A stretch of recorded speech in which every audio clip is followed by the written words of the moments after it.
What's up guys, Nax Tech here, and this is going to be my full review on my iPod Touch 5G. I'm going to start off with the look and feel and hardware of the device, and I'm going to start off with the obvious difference, and it's the big 4-inch display. Now this is the same 4-inch display that comes on the iPhone 5 with a resolution of 1136 x 640 with a lovely pixel density of 326, so you know, it's eye-popping, it's a great display as you'd expect. Another thing you'll notice straight away when you pick one of these up is how light it is. It comes in at a really tiny 88 grams, and the thinness, as you can see here, only comes in at 6.1 millimeters thick. So this device is really thin and really light, and it makes a big difference when you put it in your pocket. I've put this in my pocket and you kind of just forget about it. It's very light, you cannot feel it in the pocket. It's really nice. The one downfall to that is the fact that, you know, some people say it might feel a little bit cheap, not very premium. I don't really feel that. It still feels really well built, but I kind of understand the fact that it does feel like it could slip out your hand any time. I mean, this material here is really slippy. It feels like it could just disappear from you, and if you lose grip, and it will just fall on the floor. And I don't know about its durability, so yeah, who knows on that one. We've still got the same, like the volume rockers here, power switch at the top. The iSight camera is new. It's a 5 megapixel and can do 1080p. FaceTime front facing camera is a 1.2 megapixel and can do 720p. So not bad there. We've got, with the iPod Touch 5G, we've got iOS 6. Obviously it comes with all the features of iOS 6. So you've got Siri, you've got flyover maps and all that 3D stuff, you've got Passbook, all that stuff you've got, it's all here. So you've got the full iOS 6 experience with the iPod Touch 5G. Now, one thing they didn't include, which I'm going to talk about now, is the brightness sensor. It doesn't do auto brightness anymore, and somebody actually emailed the guy, I can't remember who exactly it was, and they asked him why no brightness sensor, why no light sensor, and he basically came out and just said it's just too thin. I don't know if that's true, but that's Apple's excuse, and that's what they're saying. Apparently the device is just too thin to have that light sensor, so keep that in mind. It doesn't really bother me because I keep it on the well, if I'm not doing a video, about halfway, doing a video more to full. So yeah, that's the look and feel section anyway. Moving on to performance of the device. Now the performance, we know it has the dual core A5 chip. This is the same chip, sorry, that comes with the iPhone 4S. It's clocked in at 800 megahertz, so not ridiculously clocked, no real high frequency, but it does come with a great GPU. We all notice with any Apple device anyway, but especially this one, it is very slick, it is fast, there is no lag as you would expect. You can just go through opening some apps, you can see it loads a little bit but not a lot. You know, it's straight into most stuff really quickly.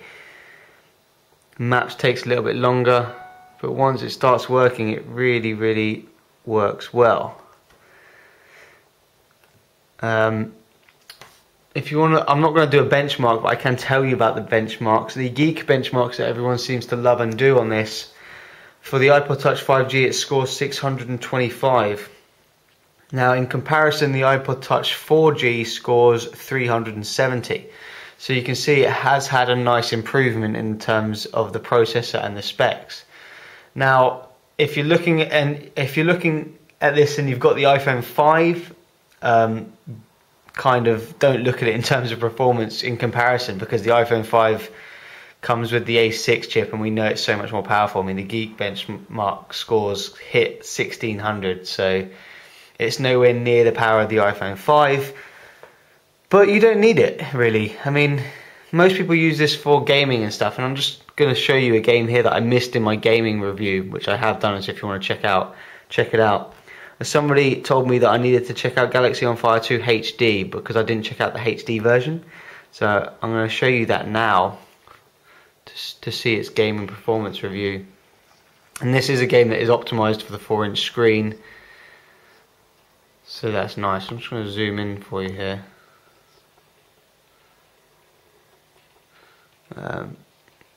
Hit resume.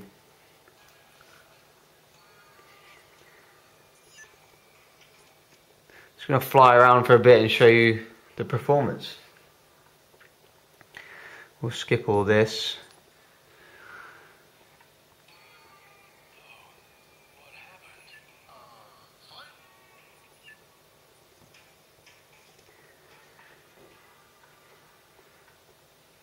Okay, here we go.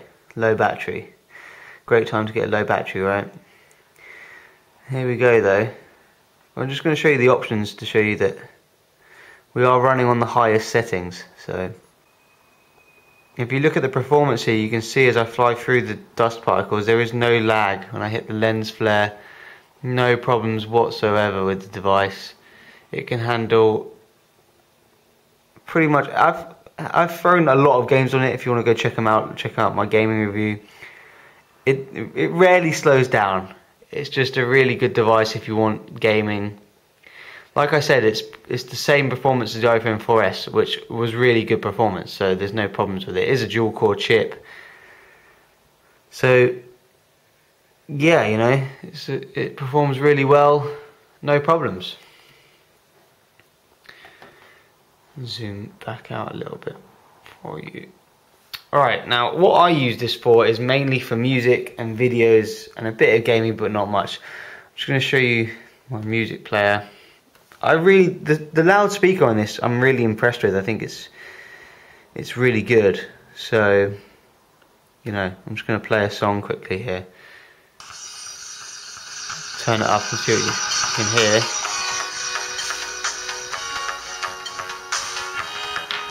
Now you're not really going to use the loudspeaker that much, but it doesn't break up, it's really clear.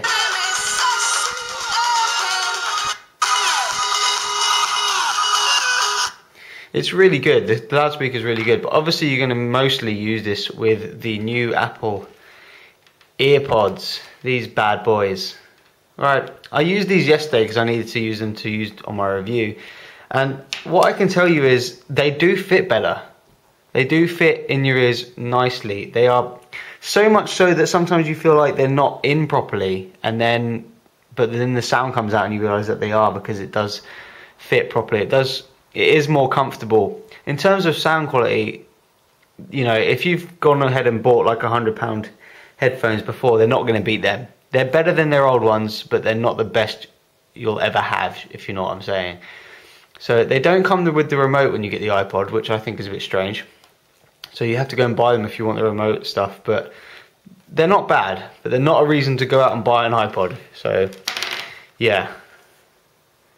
Now, what else can we say? Video performance. A lot of people use the videos. I have got a video on here so I can show you for The Walking Dead episode 1.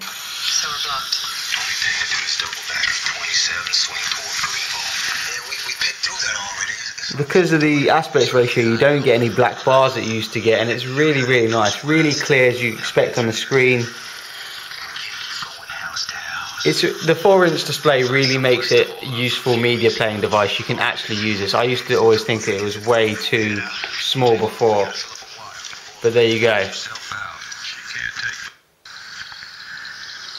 Yeah, it performs well in low light stuff.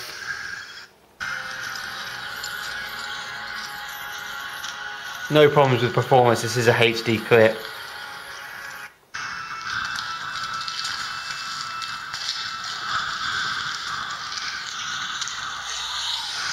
Just really, really good from it in terms of, you know, being a kind of media center and playing all that stuff, your music, all that good stuff. If we hit into photos here, I've done, well, this is a photo I took with the camera of my hand. You can see it's got good detail. You know, this is of my room. It is a 5 megapixel camera, so there isn't the most amount of detail you've ever seen, but it's good enough.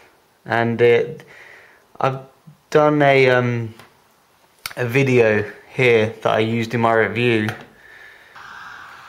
to show you the 1080p playback, which I think is really, really nice. And this was taken with the camera, so you know, in high light conditions, this camera is great, and it just looks amazing on the screen. Everything just pops out. Yeah, it looks fantastic. Now I'm going to talk about the battery life. I've been very impressed with the battery life. I've been using this, I know as I just say that, it pops up with 20%, right? But no, I mean, I've had this for a week now, and you know, I've charged it maybe twice. I think I've been going since last Wednesday now without a charge, and it's that much down. I mean, I use this mainly for music and Safari and web browsing and all that stuff. I mean, I play games, but I don't play them like 4 hours a day. So I doubt, I mean, if you play loads of games, the performance of the battery is going to go down. If you're using it for music and videos and stuff, the battery is great. Like I said, I've been using it for nearly been going 5 or 6 days on a full charge, which I think is excellent. You know, I've had no problems with the battery life, but I'm sure if you want to rape it and play loads of games, you will, of course, smash the battery life as well. What else is there to say, really? Loads, all like the Siri stuff is still there. Camera's good. That's what I'll do. I'll show you some performance of the web browser. It's just loading up Engadget now. I am on my Wi-Fi and it is about a 50 meg connection, so this is about as fast as you're going to get in the UK anyway. See, Safari says it's done, but it is still loading up here. So, I mean, Engadget is a heavy website to load. There's a lot of images, big website. Just got that image there. Still loading here. Even though it's still loading, it is usable as you expect with the iOS. Everything is smooth, no checkerboarding, no white parts. As I say that, there's a massive white part, but like I said, Engadget is a big website and it can handle this. Let's try the zooming. Really smooth on the zooming as we expect. Nice little bounce back there, which is what Apple got all crazy about Samsung with, but it's really, go away battery, it's really good performance. If you've got the 4G and you're kind of wondering, do I need to upgrade to the 5G? I'd say yes, just because, you know, they've really upped it now. It's, you know, it basically pretty much is the screen makes the massive difference. I always thought the iPod touches were too small, 4 inches. It needed to be done, and I'm glad they finally did it. So, yeah.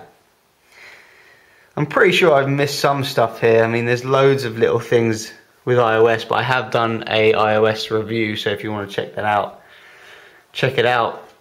I've been using this for a week. I got it last Tuesday, and it's great. I use it for music all the time. I've connected it to my Bluetooth in my car, and it all works as it should. You know, it's a great device. I think if you get one, you'll really like it. So yeah, this has been my iPod Touch 5G review. I hope you enjoyed it. As always, if you like my videos, please rate, comment and subscribe. I'll see you guys later.